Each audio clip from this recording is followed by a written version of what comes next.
opportunity to thank everybody for being here. It's not very often that we receive a bill that we're able to do anything about except write a check. And this time, we've been given a bill, specifically Senate Bill 5, that we all have the opportunity to stamp return to sender and send it back. Amen. Hi everybody, and thank you for coming out against issue 2. I've already voted no against it early at the Board of Elections.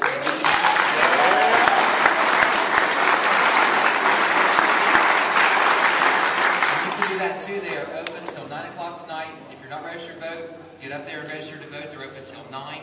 It's just up there on Portsmouth Street. And remember, vote no on 2. That's kind of that. I just want to impress upon you that if you agree with the things that Ted Strickland is going to say and the things that David Pepper are going to say, it's very important that at the end of this, you go back to the table back here where the We Are Ohio staff is, signing up volunteers for our Get Out the Vote operations, and you sign up for a shift to make phone calls or knock on doors and talk to voters about the importance of getting out and voting no on issue 2.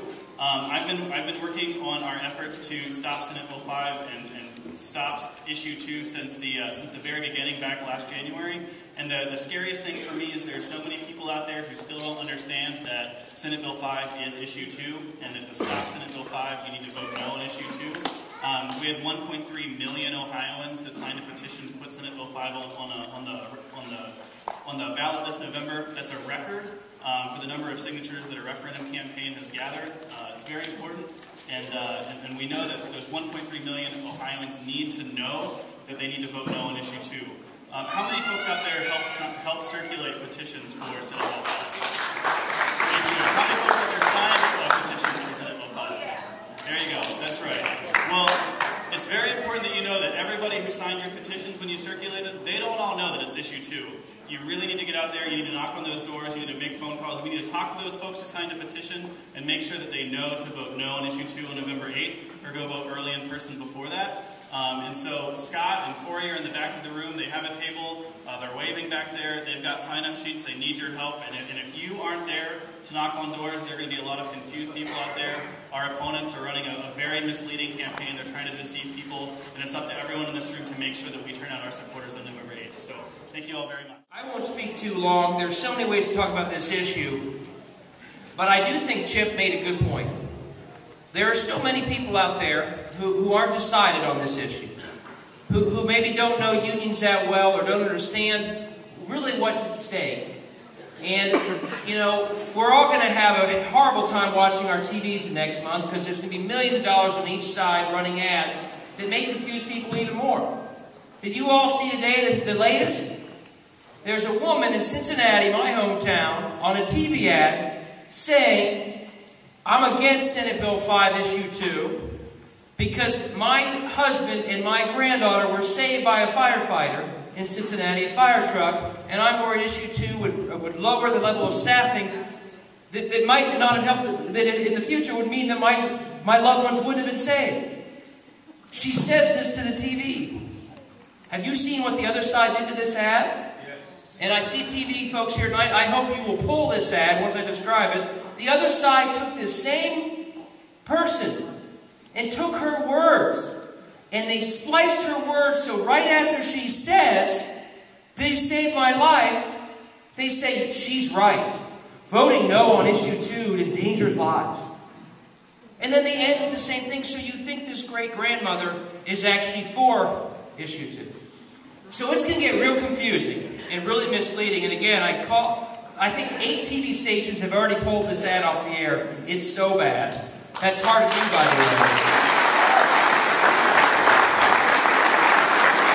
And we should all call on all stations to do that. I mean, we all know the low standards of campaign ads, but this is about as bad as it gets. But my point here is that you all can help cut through the clutter, because there's going to be a lot of clutter, a lot of confusion. And in addition to volunteering, I'm going to ask you to do a simple thing, but a very important thing from now through the election. I really hope you do it.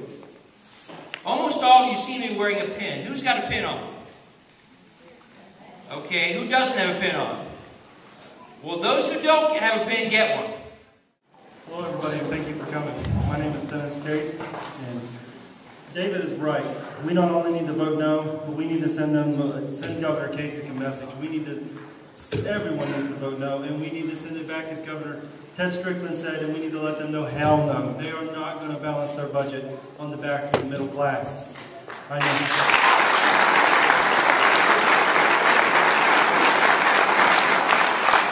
A story that Governor Kasich always tells is about the idiot cop that gave him a ticket.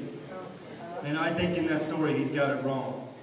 Governor Kasich is the idiot here for signing this bill. Yeah.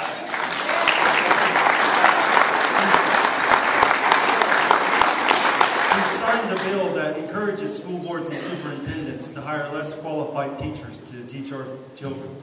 He signed a bill that is encouraging school boards and superintendents to put more kids upon our teachers, so that way Ohio students fall behind. And we don't need a bunch of idiots like Governor Kasich. We need more teachers. We need our students educated. Ohio's children do not need to fall behind.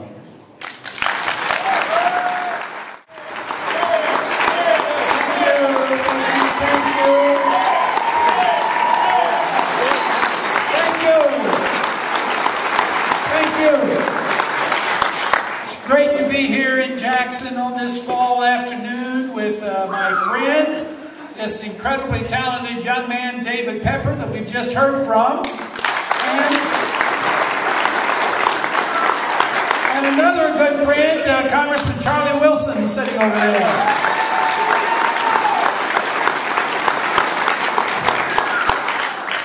Well, my friends, I hope you'll forgive me for a little cuss word. But I'm here to tell you that I'm mad as hell and we're not going to take it anymore.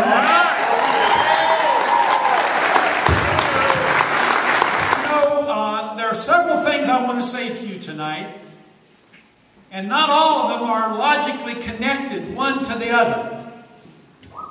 But I want to begin by saying what we're dealing with now is a reckless, radical, extreme Republican agenda that is devoted to stripping working people of their legitimate rights and giving all of the power and the influence to the richest among us.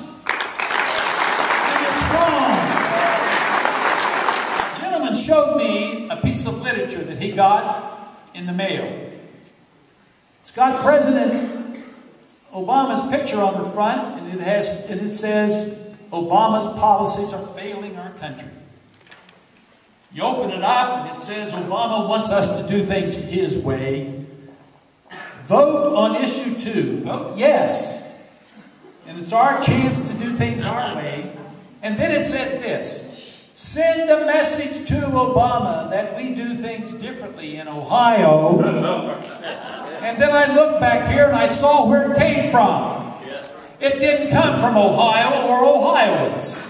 It came from a right-wing group called the Alliance for America's Future in Fairfax, Virginia.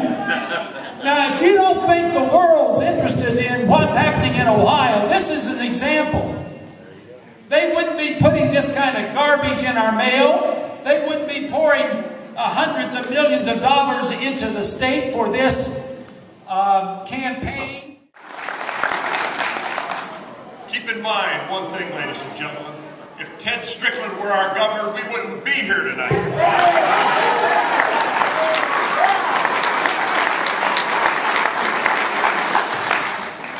Are you angry yet?